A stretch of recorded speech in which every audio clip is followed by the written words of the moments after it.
Hello hi friends, എല്ലാവർക്കും മൈഫ്രോക്സിലേക്ക് സ്വാഗതം. ഇന്ന് നമ്മളൊരു ക്രിസ്മസ് ന്യൂ ഇയർ സ്പെഷ്യൽ ഗൗണിൻ്റെ വീഡിയോ ആണ് ചെയ്യുന്നത്. റെഡ് കളറിലുള്ള നെറ്റാണിത്. ഇത് 4 മീറ്റർ ഉണ്ട്. അതുപോലെ തന്നെ ഇത് അതിൻ്റെ ലൈനിങ് ക്ലോത്ത് ആണ്, ക്രേപ്പിൻ്റെ ക്ലോത്ത് ആണ്. ഇത് 3 മീറ്ററാണ് ഞാൻ എടുത്തിരിക്കുന്നത്. അപ്പോൾ ആദ്യം നമുക്ക് ഗൗണിൻ്റെ ടോപ്പ് പാർട്ട് കട്ട് ചെയ്യാം. അപ്പോൾ നെറ്റിൻ്റെ ക്ലോത്ത് നമുക്ക് മാറ്റി വെക്കാം. നമ്മൾ ആദ്യം ലൈനിങ് ക്ലോത്തിലാണ് കട്ട് ചെയ്തെടുക്കുന്നത്.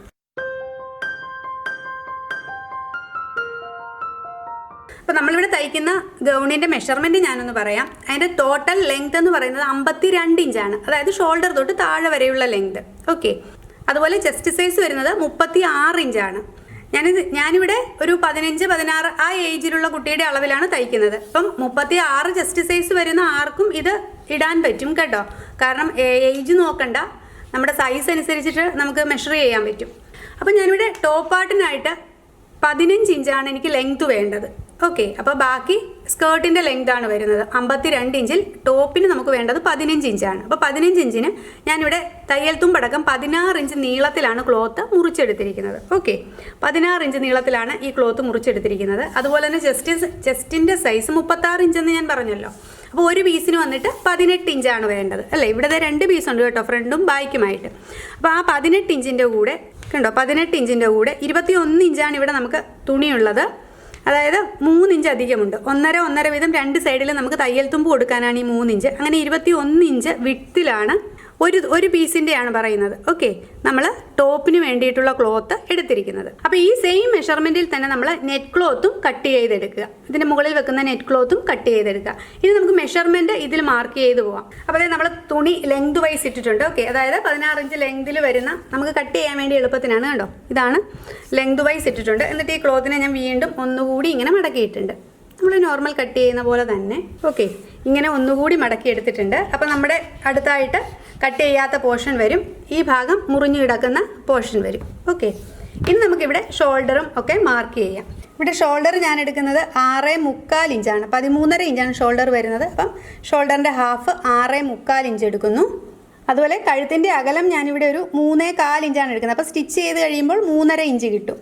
അപ്പോൾ നമ്മളിവിടെ ചെയ്യുന്ന നെക്ക് ട്രാൻസ്പെറൻറ്റ് നെക്കാണ്. അപ്പം നെറ്റ് കുറച്ചുകൂടി ഇങ്ങോട്ട് കടന്ന് നിൽക്കും. ഓക്കെ. അതുപോലെ തന്നെ നെക്കിൻ്റെ ഇറക്കം ഞാനിവിടെ 5.5 ഇഞ്ചും എടുക്കുന്നുണ്ട്. അപ്പോൾ സ്റ്റിച്ച് ചെയ്ത് കഴിയുമ്പോൾ നമുക്ക് 5 ഇഞ്ചായിരിക്കും കിട്ടുന്നത്. അപ്പോൾ നെക്കിൻ്റെയൊക്കെ മെഷർമെൻറ്റ് നിങ്ങൾ എത്രയാണോ എടുക്കുന്നത് അതനുസരിച്ചിട്ട് എടുത്തുകൊള്ളുക. അതുപോലെ തന്നെ നെക്കിൻ്റെ ഇറക്കവും നമ്മൾ നെറ്റിൽ ചെയ്യുമ്പോൾ കുറച്ചുകൂടി ഉയർന്നാണ് നിൽക്കുന്നത്. ഓക്കെ. നെക്കിൻ്റെ പോർഷൻ നമ്മളൊരു ബോക്സായിട്ട് വരച്ചിട്ടുണ്ട്. ഇനി നമുക്ക് കൈക്കുഴി വരയ്ക്കാം. കൈക്കുഴിയും ഞാനിവിടെ 7 ഇഞ്ചാണ് എടുക്കുന്നത് കേട്ടോ. 7 ഇഞ്ചാണ് എടുക്കുന്നത്. കൈക്കുഴിയും നമുക്കൊരു ബോക്സായിട്ട് വരയ്ക്കാം. കൈക്കുഴിയുടെ ഈ പോർഷനും നമ്മൾ വരച്ചിട്ടുണ്ട്. ഇനി നമ്മൾ കൈക്കുഴി വരച്ച ഈ ഭാഗത്തായിട്ട് നമ്മൾ ചെസ്റ്റ് മെഷർമെൻറ്റ് മാർക്ക് ചെയ്യുന്നു. അപ്പോൾ ചെസ്റ്റ് മെഷർമെൻറ്റ് എന്ന് പറയുന്നത് 36 ഇഞ്ചാണ് ഞാൻ പറഞ്ഞിരുന്നല്ലോ. 36 ഇഞ്ചിൻ്റെ 4/1 9 ഇഞ്ചാണ് വരുന്നത്. ഓക്കെ. ബാക്കി 10.5 ഇഞ്ചുണ്ട്. ഇത് 1.5 ഇഞ്ച് നമ്മളിവിടെ തയ്യൽ തുമ്പായിട്ടും ഇടുന്നു. അടുത്തത് നമുക്ക് വേസ്റ്റ് മെഷർമെൻ്റ് ആണ് എടുക്കേണ്ടത്. വേസ്റ്റ് മെഷർമെൻറ്റ് താഴെ നിന്നും ഒരു 1/2 ഇഞ്ച് മുകളിലേക്കാക്കിയാണ് വേസ്റ്റ് മെഷർമെൻറ്റ് മാർക്ക് ചെയ്യേണ്ടത്. നമ്മൾ കൃത്യം മെഷർമെൻറ്റിലുള്ള 15 ഇഞ്ച് ഇറക്കം വേണ്ടതിന് നമ്മൾ 16 ഇഞ്ചാണ് എടുത്തിരിക്കുന്നത്. ഓക്കെ. അപ്പോൾ ഇത്രയും തയ്യൽ തുമ്പാണ്. മുകളിലും 1/2 ഇഞ്ച് തയ്യൽ തുമ്പ് പോകും. അപ്പോൾ വേസ്റ്റ് പോർഷനിലെ മെഷർമെൻറ്റ് എന്ന് പറയുന്നത് 30 ഇഞ്ചാണ്. ലൂസ് അടക്കമുള്ള മെഷർമെൻറ്റാണ് ഞാൻ പറയുന്നത്. അപ്പം 30 ഡിവൈഡഡ് ബൈ 4 7.5 ഇഞ്ചാണ് നമുക്കിവിടെ മാർക്ക് ചെയ്യേണ്ടത്. ഓക്കെ. ഇവിടെ 7.5 ഇഞ്ച് മാർക്ക് ചെയ്തു. അതുപോലെ തന്നെ ഇവിടെ തയ്യൽ തുമ്പ് നമ്മളിവിടെ ഒരു 1.5 ഇഞ്ച് മാർക്ക് ചെയ്തു. ഇനി നമുക്ക് ഈ ലൈൻസ് തമ്മിൽ, ഈ പോയിന്റുകൾ തമ്മിൽ ജോയിൻ ചെയ്യാം. അതുപോലെ തന്നെ കൈക്കുഴി ആംഹോൾ കർവ് വെച്ചാണ് ഞാനിവിടെ വരയ്ക്കുന്നത്. നമ്മളിത് ഈ പോയിന്റ്സ് തമ്മിൽ ജോയിൻ ചെയ്തിട്ടുണ്ട്. അതുപോലെ തന്നെ ആംഹോൾ കർവ് വെച്ചിട്ട് കണ്ടോ, ഇത് ബാക്ക് ആം ഹോളും ഇത് ഫ്രണ്ട് ആം ഹോളും വരച്ചിട്ടുണ്ട്. ഓക്കെ. ഇനി ഇവിടെ ഒരു 1/2 ഇഞ്ച് താഴ്ത്തി നമ്മൾ ഷോൾഡർ സ്ലോപ്പ് ഒന്ന് മാർക്ക് ചെയ്യുന്നു. എന്നിട്ട് ഇങ്ങനെയൊന്ന് ചരിച്ച് വരച്ചെടുക്കുക. കട്ട് ചെയ്യുമ്പോൾ ഇങ്ങനെ വേണം കട്ട് ചെയ്യാനായിട്ട്. ഇങ്ങനെയൊന്ന് വരച്ചിട്ടുണ്ട്. അതുപോലെ തന്നെ ഈ ഭാഗത്തും ഒരു 1/2 ഇഞ്ച് മുകളിലേക്കാക്കി ഇങ്ങനെ ചരിച്ചൊന്ന് ഈ പോർഷൻ ചരിച്ച് കട്ട് ചെയ്തെടുക്കുക. അപ്പോൾ ഞാനിവിടെ നെക്കിൻ്റെ പോർഷനും വരച്ചിട്ടുണ്ട്. ഫ്രണ്ട് നെക്ക് ആണ് കൂടുതൽ വരച്ചിരിക്കുന്നത് കേട്ടോ. 5.5 ഇഞ്ച് എടുത്തിട്ടുണ്ട്. ബാക്ക് നെക്ക് 4.5 ഇഞ്ച് എടുത്തിട്ടുള്ളൂ. അപ്പോൾ നിങ്ങൾക്ക് ഒരുപോലെ വേണം എന്നുള്ളവർക്ക് അങ്ങനെ കട്ട് ചെയ്തെടുക്കാം. ഇനി നമുക്ക് ഈ പോർഷൻ ഇതിങ്ങനെയൊന്ന് ബാക്ക് ആം ഹോൾ വഴി ഇതേ ഇങ്ങനെ കട്ട് ചെയ്തെടുക്കാം. ഇതേ മെഷർമെൻറ്റിൽ തന്നെ നമ്മൾ നെറ്റ് ക്ലോത്തും കട്ട് ചെയ്തെടുക്കുക. ഫ്രണ്ടും ബാക്കും ഇതേ നമ്മൾ കട്ട് ചെയ്തെടുത്തിട്ടുണ്ട്. ഫ്രണ്ട് പോർഷൻ്റെ ആം ഹോൾ കടത്തി വെട്ടിയിട്ടുണ്ട്, അതുപോലെ നെക്കും ഇറക്കി വെട്ടിയിട്ടുണ്ട്. ഇത് ബാക്ക് പീസാണ്. ഓക്കെ, ഇനി നമുക്ക് സ്കേർട്ട് പോർഷൻ്റെ ലൈനിങ് ക്ലോത്ത് ആദ്യം കട്ട് ചെയ്തെടുക്കാം. ഓക്കെ, ഇനി നമ്മളിവിടെ സ്കേർട്ടിന് കട്ട് ചെയ്യാൻ വേണ്ടിയിട്ട് ലൈനിങ് ക്ലോത്ത് എടുത്തിട്ടുണ്ട്. ഓക്കെ, അപ്പോൾ നമ്മൾ ആദ്യം ലൈനിങ്ങിൽ കട്ട് ചെയ്തിട്ട് മെയിൻ ക്ലോത്ത് ഇതുപോലെ തന്നെ കട്ട് ചെയ്തെടുത്താൽ മതി. അപ്പോൾ ഇതിനെടുക്കേണ്ട ഒരു മെഷർമെൻറ്റ് എങ്ങനെയാണെന്ന് വെച്ചാൽ, ഞാനിവിടെ ആദ്യമേ പറഞ്ഞു ടോട്ടൽ ലെങ്ത് എന്ന് പറയുന്നത് നമുക്ക് 52 ഇഞ്ചാണ്. അതിൽ ടോപ്പിൻ്റെ ലെങ്ത് നമ്മൾ 15 ഇഞ്ച് നമ്മൾ മുറിച്ചെടുത്ത് കട്ട് ചെയ്ത് വെച്ചു. ഓക്കെ, അപ്പോൾ ആ 52-ൽ നിന്നും 15 ഇഞ്ച് കുറച്ചിട്ടാണ് നമുക്ക് സ്കേർട്ടിൻ്റെ ലെങ്ത് വരേണ്ടത്. അതായത് 52-ൽ നിന്നും 15 കുറയ്ക്കുമ്പോൾ 37 ഇഞ്ചാണ് നമുക്ക് സ്കേർട്ടിൻ്റെ ലെങ്ത് വരേണ്ടത്. മെയിൻ ക്ലോത്തിൻ്റെ ലെങ്ത് 37 ഇഞ്ചാണ് വരേണ്ടത്. അപ്പോൾ ലൈനിങ്ങിന് വരുമ്പോൾ നമുക്ക് അതിനേക്കാട്ടിലൊരു 2-3 ഇഞ്ച് കുറച്ചെടുത്താൽ മതി. ലൈനിങ് അല്പം ഉള്ളിലേക്ക് കയറിയല്ലേ നിൽക്കുന്നത്. അപ്പോൾ നിങ്ങളത് മെയിൻ ക്ലോത്ത് കട്ട് ചെയ്യുമ്പോൾ ശ്രദ്ധിച്ചോണം. നമ്മൾ ഈ ലൈനിങ് എടുത്തതിനേക്കാൾ എത്രയാണോ നിങ്ങൾ മെയിൻ കൃത്യം അളവിൽ നിന്നും ലൈനിങ് ക്ലോത്തിന് കുറച്ചത്, 2 ഇഞ്ചാണെങ്കിൽ അങ്ങനെ, 3 ഇഞ്ചാണെങ്കിൽ അങ്ങനെ, അത് മെയിൻ ക്ലോത്തിലേക്ക് ആഡ് ചെയ്ത് വേണം. മെയിൻ ക്ലോത്ത് അത്രയും കൂടി ലെങ്ത് ഇട്ട് വേണം കട്ട് ചെയ്തെടുക്കാൻ. ഓക്കെ, അപ്പോൾ നമുക്ക് സ്കേർട്ടിൻ്റെ വേണ്ട ലെങ്ത് എന്ന് പറയുന്നത് 37 ഇഞ്ച്. ഓക്കെ, അപ്പോൾ ആ 37 ഇഞ്ചിൻ്റെ കൂടെ നമ്മളിവിടെ അംബർല കട്ട് സ്കേർട്ടാണ് കട്ട് ചെയ്യുന്നത്. ഞാൻ ഈ തുണി എത്ര എടുക്കണം എന്നുള്ള ഒരു മെഷർമെൻ്റ് ആണ് നിങ്ങൾക്ക് പറഞ്ഞു തരുന്നത്. ഇപ്പം നിങ്ങൾ രണ്ടായിട്ടൊന്ന് മടക്കിയിട്ട് കട്ട് ചെയ്താലും മതി. അപ്പോൾ ഇത് തുണി ഒട്ടും വേസ്റ്റ് ആവാതെ നിങ്ങൾക്ക് കട്ട് ചെയ്യുന്നതിന് വേണ്ടിയിട്ടാണ് ഈ ഒരു മെഷർമെൻറ്റ് പറഞ്ഞു തരുന്നത്. അപ്പോൾ നമ്മുടെ 37 ഇഞ്ച് നമ്മുടെ സ്കേർട്ടിൻ്റെ ലെങ്ത് ആണ്. ഓക്കെ, ആ 37 ഇഞ്ചിൻ്റെ കൂടെ നമ്മൾ വെയ്സ്റ്റിനൊരു മെഷർമെൻ്റ് എടുത്തിരുന്നു, ഓർക്കുന്നുണ്ടോ? വെയ്സ്റ്റിന് 30 ഇഞ്ച് എന്ന് പറഞ്ഞിട്ട് ചെസ്റ്റ് കഴിഞ്ഞിട്ട് വെയ്സ്റ്റ് ലെങ്ത്, അതായത് ആ ടോപ്പ് കട്ട് ചെയ്തപ്പോൾ വെയ്സ്റ്റ് 14.5 ഇഞ്ച് താഴ്ത്തിയിട്ട് നമ്മൾ ഒരു മെഷർമെൻറ്റ് 30 ഇഞ്ച് എന്ന് പറഞ്ഞിട്ട് 30-ൻ്റെ 4-1 7.5 ഇഞ്ച് നമ്മൾ അടയാളപ്പെടുത്തിയിരുന്നു, ഓർക്കുന്നില്ലേ? അപ്പോൾ ആ 7.5 ഇഞ്ച് കൂടി ആഡ് ചെയ്ത്, അതായത് ഈ 37-ൻ്റെ കൂടെ 7.5 ഇഞ്ച് കൂടി ആഡ് ചെയ്തിട്ടുള്ള ലെങ്ത് വേണം നമ്മൾ ഈ സ്കേർട്ടിൻ്റെ ക്ലോത്തിന് എടുക്കാനായിട്ട്. ഓക്കെ, അംബർല കട്ട് ആയതുകൊണ്ട്. അപ്പം 37-ൻ്റെ കൂടെ 7.5 കൂടി ആഡ് ചെയ്യുമ്പോൾ 37-ൻ്റെ കൂടെ 7.5 ഇഞ്ച് കൂടി ആഡ് ചെയ്യുമ്പോൾ 44.5 ഇഞ്ചാണ് നമുക്ക് വേണ്ടത് സ്കേർട്ടിൻ്റെ തുണി എടുക്കേണ്ടത്. അപ്പോൾ നിങ്ങൾ മെയിൻ ക്ലോത്തിന് എടുക്കുമ്പോൾ 44.5 ഇഞ്ചും പ്ലസ് അടിയിൽ തയ്യൽ തുമ്പ് വേണമല്ലോ. അപ്പോൾ അതിനൊരു 1 ഇഞ്ച് തയ്ക്കുന്നുണ്ടെങ്കിൽ, നെറ്റ് ക്ലോത്ത് ആയതുകൊണ്ട് അടിഭാഗം തയ്ച്ചില്ലെങ്കിലും കുഴപ്പമില്ല, മടക്കി തയ്ക്കാനും മുകളിൽ ജോയിൻ ചെയ്യാനുമായിട്ട് 1/2 ഇഞ്ച് 1 ഇഞ്ച് കൂടി എക്സ്ട്രാ ഇട്ട് വേണം നിങ്ങൾ മെയിൻ ക്ലോത്ത് എടുക്കാൻ. ഓക്കെ, ഈ ലൈനിങ് ക്ലോത്ത് ആകുമ്പോൾ ഈ 44.5 ഇഞ്ചിൽ നിന്നും ഞാനൊരു 3.5 ഇഞ്ച് കുറച്ച് 41 ഇഞ്ച് ലെങ്തേ എടുക്കുന്നുള്ളൂ. 3 ഇഞ്ച് കുറയ്ക്കുമ്പോൾ ഒരു 41.5 എന്നൊക്കെയുള്ള ഒരു കണക്ക് വരുന്നതുകൊണ്ടാണ് ഞാനങ്ങ് 3.5 ഇഞ്ച് കുറച്ച് 41 ഇഞ്ചാക്കിയത്. അപ്പോൾ 41 ഇഞ്ച് ലെങ്തിൽ നമ്മൾ ഈ തുണി ഒന്ന് അളന്നെടുക്കുക. ഒരു പീസ് 41 ഇഞ്ച് വരത്തക്ക രീതിയിൽ നമ്മളിങ്ങനെ അളന്നു. ലെങ്ത് ആണേ നോക്കുന്നത് 41 ഇഞ്ച്. കേട്ടോ, 41 ഇഞ്ച് ഞാനിവിടെ ലെങ്ത് അളന്നെടുത്തു, 41 ഇഞ്ച്. എന്നിട്ട് ഈ തുണി ഒരു 41 കൂടി, കാരണം 2 സ്ഥലമില്ലേ നമുക്ക് ഫ്രണ്ടും ബാക്കുമായിട്ട്, അപ്പം ഒരു 2 ആയിട്ട് മടക്കി വേണം ഇങ്ങനെ ക്ലോത്ത് എടുക്കാനായിട്ട്. കണ്ടോ, ഇപ്പോൾ 2 ക്ലോത്ത് വരും. 41 ഇഞ്ച് നീളമുള്ള വിട്ട്, ഇതിൻ്റെ ഈ ക്ലോത്തിൻ്റെ വിട്ട് തന്നെയാണ് കേട്ടോ. ഈ ക്ലോത്തിന് ലൈനിങ് ക്ലോത്ത് ആയതുകൊണ്ട്, ക്രേപ്പിൻ്റെ തുണി ആയതുകൊണ്ട് 42 ഇഞ്ച് വീതിയേ വരുന്നുള്ളൂ. വിട്ട് നമ്മൾ ഫുൾ എടുക്കുകയാണ്. ലെങ്താണ് ഞാൻ ഈ പറഞ്ഞത് 41 ഇഞ്ച്. ഓക്കെ, ഇപ്പോൾ മെയിൻ ക്ലോത്ത് നമ്മൾ നെറ്റ് ക്ലോത്തൊക്കെ വരുമ്പോൾ ഇതിനേക്കാൾ കൂടുതൽ വീതി വരും. 50 ഇഞ്ചുള്ളതും 56 ഇഞ്ചുള്ളതും ഒക്കെ വീതിയുള്ള ക്ലോത്തുകളാണ് നെറ്റ് ക്ലോത്ത് ആകുമ്പോൾ. ഇപ്പം പാവാട നല്ല വിടർന്ന് കിടക്കും. അപ്പം ഇതാണ് നമ്മുടെ ലെങ്ത് എന്ന് പറയുന്നത്. ഇവിടെ തൊട്ട് ഇവിടെ വരെ വരുന്നതാണ് ലെങ്ത്. അപ്പം നമുക്ക് തുണി ഇങ്ങനെ മടക്കിയിടാം. ഇനി ഇതാണ് വന്നിട്ട് നമ്മുടെ ക്ലോത്തിൻ്റെ വീതി ഭാഗം. ഓക്കെ, നമ്മൾ മടക്കിയ കണ്ടോ ഫോൾഡഡ് ആയിട്ടുള്ള പോർഷൻ ഇതാണ്. അപ്പോൾ ഇതിങ്ങനെ പിടിച്ച് ഇങ്ങോട്ടേക്ക് വെക്കുക. ഓക്കെ, ഞാനൊരു പേപ്പറിൽ കൂടി നിങ്ങൾക്ക് മടക്കി കാണിക്കാം. ഒരു ട്രയാങ്കിൾ ഷേപ്പായി. ഇപ്പോൾ ഇത് ഒരു പേപ്പറിൽ കൂടി ഞാൻ മടക്കി കാണിക്കാം ഇതെങ്ങനെയാണ് കൃത്യമായിട്ട് മടക്കേണ്ടതെന്ന്. അപ്പോൾ ഇതാണ് നമ്മുടെ ക്ലോത്ത് എന്ന് വിചാരിച്ചോളൂ. അപ്പോൾ ഇതിൻ്റെ പകുതി വരുന്നതാണ് 41 ഇഞ്ച്. ഞാൻ എടുത്ത 41 ഇഞ്ച്. ആ ഒരു ഇതാണ് ഇതിൻ്റെ ലെങ്ത് വൈസ്. ഓക്കെ, അപ്പോൾ നമ്മളത് 41 + 41 എന്നുള്ള രീതിയിൽ തുണി ഇങ്ങനെ മടക്കി. ഓക്കെ, 2 ആയിട്ട് ക്ലോത്തിനെ നമ്മൾ മടക്കി. കണ്ടോ, തുണിയുടെ മുറിഞ്ഞ പോർഷനാണിത്. മനസ്സിലായല്ലോ അല്ലേ? ഇതിങ്ങനെ തുണി നമ്മൾ 2 ആയിട്ട് മടക്കി, ഇതേ പൊസിഷൻ. ഓക്കെ, ഇനി നമ്മൾ ഇവിടെ ഈ ഭാഗം ഉണ്ടല്ലോ, ഈ ഭാഗം, അതായത് ക്ലോത്തിൻ്റെ ഈ വീതി പോർഷനിൽ ഈ ഭാഗം ഇങ്ങനെ പിടിച്ച് ഇങ്ങോട്ടേക്ക് വെക്കുന്നു. മനസ്സിലായല്ലോ? കണ്ടോ, ഇങ്ങനെ വെക്കുന്നു. അപ്പോൾ ഒരു ട്രയാങ്കിൾ ഷേപ്പായി. കണ്ടോ, തുണി നമ്മൾ അങ്ങനെയാണ് പിടിച്ചു വെച്ചിരിക്കുന്നത്. ഈ ഭാഗം പിടിച്ചിട്ട് ഇങ്ങനെ ഇത് രണ്ടെണ്ണം മുറിഞ്ഞ പോർഷനാണ്, ഇത് ഫോൾഡഡ് ആയിട്ടുള്ള പോർഷനാണ്. ആ പോർഷൻ പിടിച്ചിട്ടാണ് നമ്മളിത് ഇങ്ങോട്ടേക്ക് ചേർത്ത് വെക്കുന്നത്. ഓക്കെ, ഇതേ സെയിം പൊസിഷൻ, പേപ്പറിൻ്റെ ഈ സെയിം പൊസിഷനാണ് ഇപ്പോൾ ഈ ഇരിക്കുന്നത്. ഈ ഭാഗം നമ്മുടെ അടുത്ത് വരുന്ന ഭാഗം മടങ്ങിയ ഭാഗമാണ്, അതായത് അൺകട്ടഡ് ആയിട്ടുള്ള പോർഷനാണ്. ഈ സെയിം പൊസിഷനിലാണ് നമ്മുടെ ക്ലോത്ത് ഇപ്പോൾ ഇരിക്കുന്നത്. ഇപ്പോൾ നിങ്ങൾക്ക് മനസ്സിലായിട്ടുണ്ടാവും എന്ന് വിചാരിക്കുന്നു. കണ്ടോ, ഇങ്ങനെയാണ് ഇരിക്കുന്നത്. ഇനി നമ്മളിത് ഈ ടിപ്പ് പോർഷനിൽ ഇങ്ങനെ ടേപ്പ് വെക്കുക.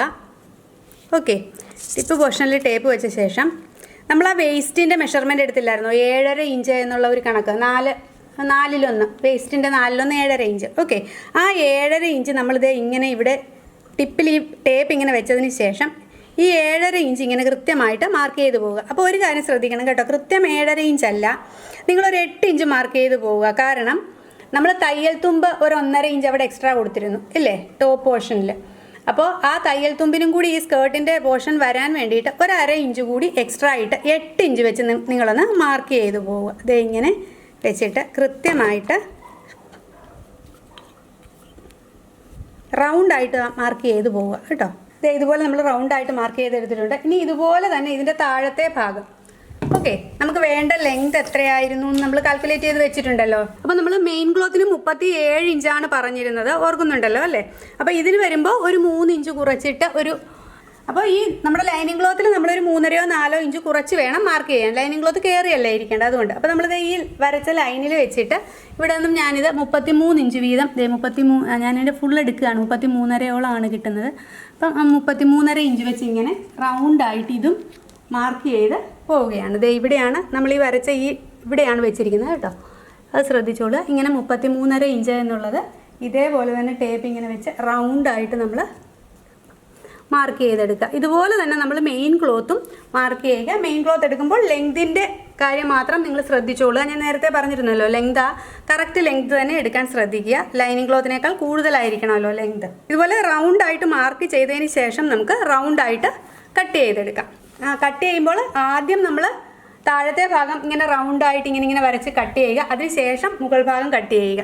നമ്മളിത് മുകൾ ഭാഗം കട്ട് ചെയ്തിട്ട് എടുത്തിട്ടുണ്ട്. അതുപോലെ തന്നെ താഴത്തെ ഭാഗവും റൗണ്ടായിട്ട് തന്നെ ഇത് കട്ട് ചെയ്തെടുത്തിട്ടുണ്ട് കേട്ടോ. അപ്പോൾ എന്നിട്ട് ഇങ്ങനെ വിടർത്തി കഴിയുമ്പോൾ ഉണ്ടോ, ഇത്രയും ഫ്ലെയർ ആയിട്ടുള്ള 2 പീസാണ് നമുക്ക് ഒറ്റ പീസായിട്ടാണ് കിട്ടുന്നത്. അപ്പോൾ ഞാനിത് ഈ ഒരു പോർഷൻ കട്ട് ചെയ്ത് 2 പീസാക്കി. ഓക്കെ, അങ്ങനെ ആക്കിയില്ലെങ്കിലും കുഴപ്പമൊന്നുമില്ല. അപ്പോൾ ഇതേ സെയിം മെത്തേഡിൽ തന്നെ നിങ്ങൾ മെയിൻ ക്ലോത്തും കട്ട് ചെയ്തെടുക്കുക. ഇനി നമ്മൾ ഈ ടോപ്പ് പോർഷൻ എടുക്കുക. ടോപ്പ് പോർഷൻ്റെ അതേ മെഷർമെൻറ്റിൽ തന്നെ ഞാൻ നെറ്റും കട്ട് ചെയ്തെടുത്തിട്ടുണ്ട്. ഓക്കെ, അപ്പോൾ ഇനി നമ്മൾ ഈ ലൈനിങ് ക്ലോത്തിൻ്റെ നെക്കിൻ്റെ പോർഷൻ, ഓക്കെ, ഈ നെക്കിൻ്റെ പോർഷൻ നമ്മളൊന്ന് ഒരു ക്രോസ് പീസ് വെച്ചിട്ട് ഇതുമായിട്ട് അറ്റാച്ച് ചെയ്തല്ല, നെറ്റുമായിട്ട് അറ്റാച്ച് ചെയ്തല്ല, അല്ലാതെ തന്നെ ഈ നെക്കിൻ്റെ പോർഷൻ ഒരു ക്രോസ് പീസ് വെച്ച് സ്റ്റിച്ച് ചെയ്ത് എടുക്കുക. ഞാനിത് ഇവിടെ നെക്ക് സ്റ്റിച്ച് ചെയ്തെടുത്തിട്ടുണ്ട്. അപ്പോൾ ഇനി ഈ നെക്കിൻ്റെ മുകളിലായിട്ട് നമ്മൾ ഈ നെറ്റിൻ്റെ നല്ല സൈഡ് പുറത്ത് വരത്തക്ക രീതിയിലാണ് ഇടേണ്ടത് കേട്ടോ. ഇത് ഇങ്ങനെ വെക്കുക. ഇത് ഇങ്ങനെ നമ്മൾ നെറ്റ് ഇതിൻ്റെ മീതെയായിട്ട് വെച്ചിട്ടുണ്ട്, ആ ലൈനിങ് പീസിൻ്റെ മീതെയായിട്ട് വെച്ചിട്ടുണ്ട്. ഓക്കെ, അപ്പോൾ നമ്മളിവിടെ ഒരു ട്രാൻസ്പെറൻറ്റ് നെക്കാണ് തയ്ക്കുന്നത്, അതുകൊണ്ടാണ് ഇങ്ങനെ ആദ്യം നെക്ക് പിടിച്ച് ക്രോസ് പീസ് വെച്ച് സ്റ്റിച്ച് ചെയ്തതിന് ശേഷം.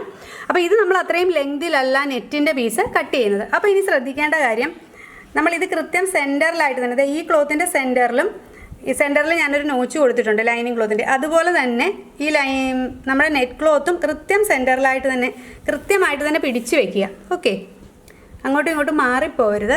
പിടിച്ചു വെച്ചതിന് ശേഷം നമ്മളിത് ഈ നെക്കിൻ്റെ പോർഷൻ ഉണ്ടല്ലോ, ഈ നെക്കിൻ്റെ പോർഷൻ ഇവിടെ കൂടി, അതായത് ഈ ലൈനിങ്ങിൻ്റെ ഈ എഡ്ജിൽ കൂടി ഒന്ന് സ്റ്റിച്ച് ചെയ്തെടുക്കുക. അപ്പോൾ ഇതും കൂടി ഫിക്സ് ആയിട്ടിരുന്നോളും, മാറിപ്പോവില്ല. അതിന് ശേഷമാണ് നമ്മൾ നെക്കിൻ്റെ കട്ട് ചെയ്യുന്നത്. അതുപോലെ തന്നെ ഇതേപോലെ തന്നെ നമ്മൾ ബാക്ക് പീസും ലൈനിങ് ക്ലോത്തിൻ്റെ നെക്ക് ഇതേപോലെ സ്റ്റിച്ച് ചെയ്തെടുത്തിട്ട് ഈ നെറ്റ് ക്ലോത്തുമായിട്ട് അറ്റാച്ച് ചെയ്തെടുക്കുക. അപ്പം ബാക്ക് പീസിൽ നമ്മൾ സെൻറ്റർ പോർഷൻ കട്ട് ചെയ്യുന്നുണ്ട്, കാരണം അവിടെ ഒരു സിബ് വെക്കുന്നുണ്ട്, അതുകൊണ്ട്. അപ്പോൾ ബാക്ക് പോർഷൻ രണ്ടായിട്ട് കട്ട് ചെയ്യുകയും കൂടി ചെയ്യണം. നമ്മളിത് ഫ്രണ്ട് പീസും അതുപോലെ തന്നെ ബാക്ക് പീസും ഇതുപോലെ ഈ നെക്കിൻ്റെ പോർഷൻ അറ്റാച്ച് ചെയ്തെടുത്തിട്ടുണ്ട് കേട്ടോ. എന്നിട്ട് നമ്മളിങ്ങനെ വെച്ചിരിക്കുകയാണ്. ഇനി നമുക്ക് ഈ നെറ്റിൻ്റെ നെക്ക്, ഓക്കെ, അപ്പം ഈ നെക്ക് കട്ട് ചെയ്യണം. അപ്പോൾ അതിന് ഞാൻ ഒരുപോലെ വെച്ചിരിക്കുകയാണ്, ഫ്രണ്ട് പീസും ബാക്ക് പീസും ഒരുപോലെ എടുത്ത് വെച്ചിരിക്കുകയാണ്. അപ്പോൾ നമ്മൾ നെറ്റ് നെക്ക് ആയതുകൊണ്ട് ഈ ട്രാൻസ്പെറൻറ്റ് നെക്ക് ആയതുകൊണ്ട് ഒത്തിരി അകലത്തിലും ഇറക്കത്തിലും അല്ല കട്ട് ചെയ്യുന്നത്. ഞാനിവിടെ കഴുത്തിൻ്റെ അകലം വന്നിട്ട് ഒരു 2.25 ഇഞ്ചാണ് കൊടുക്കുന്നത്. അപ്പോൾ നമ്മളിവിടെ സ്റ്റിച്ച് ചെയ്ത് കഴിയുമ്പോൾ 2.5 ഇഞ്ച് കിട്ടും. ഓക്കെ, 2.25 ഇഞ്ചാണ് കഴുത്തിൻ്റെ അകലം കൊടുക്കുന്നത്. അതുപോലെ തന്നെ കഴുത്തിൻ്റെ ഇറക്കം വന്നിട്ട് 2.25 ഇഞ്ചും കൊടുക്കുന്നു. അപ്പോൾ സ്റ്റിച്ച് ചെയ്ത് കഴിയുമ്പോൾ ഒരു 3-3.25 ഇഞ്ചോളം വരും. ഓക്കെ, ഇനി ഇത് നമുക്ക് ഒരു റൗണ്ട് ഷേപ്പിൽ, ഞാനിവിടെ ഒരു റൗണ്ട് ഷേപ്പിലാണ് കട്ട് ചെയ്തെടുക്കുന്നത്. ഫ്രണ്ടും ബാക്കും ഒരുപോലെ വെച്ച് കട്ട് ചെയ്യുകയാണ് ചെയ്യുന്നത്. ഞാനിവിടെ ഒരു ചെറിയ റൗണ്ട് ഷേപ്പിൽ വരച്ചിട്ട് എടുത്തിട്ടുണ്ട്. അപ്പോൾ ഈ ഭാഗം നമ്മൾ കട്ട് ചെയ്ത് കളയുന്നു. ഓക്കെ, ഇങ്ങനെയാണ് കട്ട് ചെയ്തെടുക്കുന്നത്. ഇത്രയുമാണ് വന്നിരിക്കുന്നത്. അപ്പോൾ നിങ്ങൾക്ക് കുറച്ചുകൂടി വൈഡ് നെക്ക് വേണം, കുറച്ചും കൂടി ഇറക്കം വേണം എന്നുള്ളവർക്ക് അങ്ങനെ ചെയ്യാം കേട്ടോ. ഇനി ഇത് നമുക്കിത് നെറ്റ് ജസ്റ്റ് ഒന്ന് മടക്കി തയ്ച്ചാൽ മതി. ഇങ്ങനെ ഒന്ന് മടക്കി തയ്ക്കാം. പൈപ്പിംഗ് വെച്ച് തയ്ക്കണം എന്നില്ല, ഇങ്ങനെ മടക്കി തയ്ച്ചാൽ മതി. മടക്കി തയ്ക്കുമ്പോൾ കുറച്ചും കൂടി ഒന്ന് വൈഡ് ആയിക്കോളും നെക്ക്. ഓക്കെ, നന്നായിട്ട് തയ്ക്കാൻ അറിയാവുന്നവർ മാത്രമേ മടക്കി തയ്ക്കാവൂ. ഇല്ലെങ്കിൽ ക്രോസ് പീസ് വെച്ച് തന്നെ തയ്ച്ചെടുക്കുക കേട്ടോ, അല്ലെങ്കിൽ കഴുത്തിൻ്റെ ഷേപ്പ് പോകും. അതുപോലെ തന്നെ ഇനിയും സ്ലീവിൻ്റെ ഈ പോർഷൻ ഞാൻ കട്ട് ചെയ്തിട്ടില്ല, നെറ്റിൽ വന്നിട്ട് കട്ട് ചെയ്തിട്ടില്ല. അപ്പോൾ ഈ സ്ലീവിൻ്റെ ഈ പോർഷൻ കട്ട് ചെയ്യുക. കട്ട് ചെയ്തതിന് ശേഷം സ്ലീവ് അറ്റാച്ച് ചെയ്യുന്നുണ്ടെങ്കിൽ സ്ലീവ് അറ്റാച്ച് ചെയ്യുക, ഇല്ലെങ്കിൽ മടക്കി തയ്ച്ചെടുക്കുക. മടക്കി തയ്ക്കുകയോ ലേസ് വെക്കുകയോ അത് നിങ്ങളുടെ ക്രിയേറ്റിവിറ്റി അനുസരിച്ച് ചെയ്യുക. ഇത് തന്നെ ബാക്ക് പീസിലും ചെയ്യുക. ബാക്ക് പീസിൽ സിബ് കൂടി അറ്റാച്ച് ചെയ്യുന്നുണ്ട്. അപ്പോൾ അതിൻ്റെ സിബ് ചെയ്യുന്നത് ഞാൻ കാണിക്കുന്നില്ല, കാരണം നമ്മുടെ ചാനലിൽ ഒത്തിരി സിബ് ചെയ്യുന്ന വീഡിയോ സെപ്പറേറ്റ് ഉണ്ട്. അപ്പോൾ വീഡിയോ ഒത്തിരി ലെങ്തി ആയി പോകും എന്നുള്ളത് കൊണ്ട് സിബ് ചെയ്യുന്നത് കാണിക്കുന്നില്ല. ഓക്കെ, അപ്പോൾ കഴുത്ത് സ്റ്റിച്ച് ചെയ്തതിന് ശേഷം നമുക്ക് ഷോൾഡർ തമ്മിൽ അറ്റാച്ച് ചെയ്യാം. ഓക്കെ, ഷോൾഡർ അറ്റാച്ച് ചെയ്തതിന് ശേഷം നമുക്ക് സ്കേർട്ട് പോർഷൻ അറ്റാച്ച് ചെയ്താൽ മതി. ഞാൻ ഇവിടെ ഷോൾഡർ അറ്റാച്ച് ചെയ്തിട്ടുണ്ട്. അതുപോലെ തന്നെ കൈയുടെ സ്ലീവിൻ്റെ പോർഷൻ മടക്കി തയ്ച്ചിരിക്കുകയാണ് ചെയ്തിരിക്കുന്നത്. അപ്പം സ്ലീവ്ലെസ് ആയിട്ട് വേണമെന്നുള്ളവർക്ക് അങ്ങനെ ചെയ്യാം. സ്ലീവ് കൊടുക്കണം എന്നുള്ളവർക്ക് ഈ നെറ്റ് കൊണ്ട് തന്നെ ട്രാൻസ്പെറൻ്റ് ആയിട്ടുള്ള സ്ലീവ് കൊടുത്താലും നല്ല ഭംഗിയായിരിക്കും. ഓക്കെ, അപ്പം ഇനി നമുക്ക് സ്കേർട്ട് പാർട്ട് അറ്റാച്ച് ചെയ്യുകയാണ് ചെയ്യേണ്ടത്. സ്കേർട്ടിൻ്റെ മെയിൻ ക്ലോത്തും ഞാൻ ഈ ലൈനിങ് ക്ലോത്ത് പോലെ തന്നെ കട്ട് ചെയ്തെടുത്തിട്ടുണ്ട്. അപ്പോൾ ഇത് ഇത്തിരി വിട്ട് കൂടിയ തുണിയായിരുന്നു, 56 ഇഞ്ചോളം വരുന്ന തുണിയായതുകൊണ്ട് നല്ല ഫ്ലെയർ ആയിട്ട് കിടക്കും കേട്ടോ ഈ നെറ്റ്. ഇനി നമ്മളിത് 2 പീസുണ്ട്, ഫ്രണ്ടും ബാക്കുമായിട്ട് 2 പീസുണ്ട്. അത് നമ്മൾ ഈ ലൈനിങ് ക്ലോത്തിലേക്ക് അറ്റാച്ച് ചെയ്യുക. അതിന് ശേഷമാണ് നമ്മൾ ഇത് രണ്ടും അറ്റാച്ച് ചെയ്ത് കഴിഞ്ഞിട്ട് ടോപ്പിലേക്ക് നമ്മൾ അറ്റാച്ച് ചെയ്യുകയുള്ളൂ. നമ്മളിത് സ്കേർട്ടിൻ്റെ പോർഷനും മെയിൻ ക്ലോത്തും ലൈനിങ് ക്ലോത്തും തമ്മിൽ അറ്റാച്ച് ചെയ്തിട്ടുണ്ട്. കണ്ടോ, സെയിം ആയിട്ടാണ് കട്ട് ചെയ്തിരിക്കുന്നത്. അപ്പോൾ സെയിം വിട്ട് തന്നെ സെയിം ഈ പോർഷൻ കറക്റ്റായിട്ട് തന്നെ നമുക്ക് കിട്ടും. ഇനി ഈ ക്ലോത്തിലേക്ക്, അതായത് നമ്മുടെ ടോപ്പിൻ്റെ ക്ലോത്തിലേക്ക് ഇത് അറ്റാച്ച് ചെയ്യുകയാണ് ചെയ്യേണ്ടത്. അപ്പോൾ ചെയ്യുമ്പോൾ ശ്രദ്ധിക്കുക, ഇതിൻ്റെ സെൻറ്റർ പോർഷൻ ഒന്ന് മാർക്ക് ചെയ്യുക. എന്നിട്ട് ഈ സ്കേർട്ടിൻ്റെ സെൻറ്റർ പോർഷനും ഇങ്ങനെയൊന്ന് ഇവിടെ ഒരു നോച്ച് കൊടുക്കുക. എന്നിട്ട് ആ സെൻറ്റർ പോർഷൻ തമ്മിൽ ഒരുപോലെ വരത്തക്ക രീതിയിൽ വേണം നമ്മളിത് അറ്റാച്ച് ചെയ്യാൻ വേണ്ടിയിട്ട്. ഓക്കെ, അപ്പോൾ ഇങ്ങനെ നല്ല വശങ്ങൾ ഫേസ് ടു ഫേസ് വരത്തക്ക രീതിയിൽ വെച്ചിട്ട്, ഇപ്പോൾ ഇത്തിരി ഹെവി ആയിട്ടുള്ള സ്കേർട്ട് ആയതുകൊണ്ട് ഇപ്പോൾ അറ്റാച്ച് ചെയ്യുമ്പോൾ അല്പം ബുദ്ധിമുട്ടാണ്. എന്നാൽ പോലും ഇത് ഇങ്ങനെ വെച്ച് നമ്മൾ, അതായത് നല്ല വശങ്ങൾ ഫേസ് ടു ഫേസ് വരത്തക്ക രീതിയിൽ വെച്ചിട്ട് ഈ ഫ്രണ്ട് പോർഷനിലേക്ക് ഇത് അറ്റാച്ച് ചെയ്യുക. ഈ പീസ് അറ്റാച്ച് ചെയ്യുക. ഇതേപോലെ തന്നെ സെയിം നമ്മുടെ ബാക്ക് പീസും അറ്റാച്ച് ചെയ്യുക. നമ്മളിതേ സ്കേർട്ട് പോർഷൻ ഫ്രണ്ടിലും ബാക്കിലും അറ്റാച്ച് ചെയ്തിട്ടുണ്ട്. ഓക്കെ, അപ്പോൾ നമ്മുടെ ഏകദേശം സ്റ്റിച്ചിങ് കഴിഞ്ഞു. ഇനി ആകെ ഈ ഭാഗം തൊട്ട് ഈ കൈക്കുഴിയുടെ ഈ പോർഷൻ തൊട്ട് താഴെ സ്കേർട്ടിൻ്റെ ഈ ഏറ്റവും അറ്റം വരെ കൂട്ടി തയ്ക്കുക. ഇവിടെ വരെയും കൂട്ടി തയ്ക്കുക. ഇതുപോലെ തന്നെ മറു സൈഡിലും ചെയ്യുക. പിന്നെ ഇതിൻ്റെ അടിഭാഗം മടക്കി തയ്ക്കണമെന്നില്ല, നെറ്റ് ആയതുകൊണ്ട് മടക്കി തയ്ച്ചില്ലെങ്കിലും കുഴപ്പമൊന്നുമില്ല. ഇനി നിങ്ങൾക്ക് മടക്കി തയ്ക്കണം എന്നുണ്ടെങ്കിൽ ഒന്ന് ഡബിൾ ഫോൾഡ് കൊടുത്തിട്ട് ചെറുതായിട്ട് ദേ ഇങ്ങനെ മടക്കി തയ്ക്കുക. നമ്മുടെ റൗണ്ട് സ്റ്റിച്ച് എങ്ങനെ നമ്മുടെ നോർമൽ മെഷീനിൽ സ്റ്റിച്ച് ചെയ്യാം, അതായത് അടിഭാഗം റൗണ്ട് അംബ്രല കട്ട് വരുന്ന പാവാട എങ്ങനെ നമ്മുടെ നോർമൽ മെഷീനിൽ സ്റ്റിച്ച് ചെയ്യാം എന്നുള്ള വീഡിയോ നമ്മുടെ ചാനലിലുണ്ട്. അപ്പോൾ വളരെ പെർഫെക്റ്റ് ആയിട്ട് നമുക്ക് ഈ റൗണ്ട് സർക്കിൾ സ്കേർട്ടൊക്കെ സ്റ്റിച്ച് ചെയ്തെടുക്കാൻ പറ്റും നമ്മുടെ നോർമൽ മെഷീനിൽ തന്നെ. അപ്പോൾ നമുക്കിനി 2 സൈഡും കൂട്ടി തയ്ച്ചതിന് ശേഷം നോക്കാം. നമ്മൾ 2 സൈഡും സ്റ്റിച്ച് ചെയ്തിട്ടുണ്ട്. കണ്ടോ, നല്ല അടിപൊളി നല്ല ഭംഗിയുള്ള ഒരു ഗൗൺ സ്റ്റിച്ച് ചെയ്തെടുത്തിട്ടുണ്ട്. ഇത് കണ്ടോ, വളരെ ഫ്ലെയറുള്ള നല്ല ഫുൾ ഫ്ലെയറുള്ള ഒരു ഗൗണാണ്. ഞാൻ അതുപോലെ തന്നെ സ്ലീവ് ട്രാൻസ്പെറൻറ്റ് സ്ലീവ് പിടിപ്പിച്ചിട്ടുണ്ട്. സ്ലീവിൻ്റെ അടിയിൽ ലൈനിങ് വെച്ചിട്ടില്ല. ഓക്കെ, സ്ലീവ് നമ്മുടെ ലോങ് സ്ലീവ് ആണെന്നേ ഉള്ളൂ, വേറെ വ്യത്യാസങ്ങളൊന്നുമില്ല. പിന്നെ ഫ്രണ്ടിൽ ഞാനിതൊന്നും വർക്കൊന്നും ചെയ്തിട്ടില്ല. അപ്പോൾ നിങ്ങൾക്ക് ബീഡ്സ് വർക്കൊക്കെ ചെയ്യാൻ അറിയാവുന്നവരാണെങ്കിൽ നിങ്ങളുടെ ക്രിയേറ്റിവിറ്റി അനുസരിച്ച് അതൊക്കെ ചെയ്താൽ നല്ല ഭംഗിയായിരിക്കും. അപ്പോൾ എല്ലാവരും ഇതൊന്ന് സ്റ്റിച്ച് ചെയ്ത് നോക്കുക. നിങ്ങൾ കടയിൽ ഒരു 3000 4000 ആ റേഞ്ചിലൊക്കെ കൊടുത്ത് വാങ്ങുന്ന ഗൗണാണിത്. നമുക്കൊരു കുറച്ച് സമയം മെനക്കെട്ടാൽ വളരെ ഈസിയായി സ്റ്റിച്ച് ചെയ്തെടുക്കാൻ പറ്റുന്ന ഒന്നുകൂടിയാണ്. അപ്പോൾ എല്ലാവരും ഒന്ന് സ്റ്റിച്ച് ചെയ്ത് നോക്കുക. എല്ലാവർക്കും ഹാപ്പി ക്രിസ്മസ്.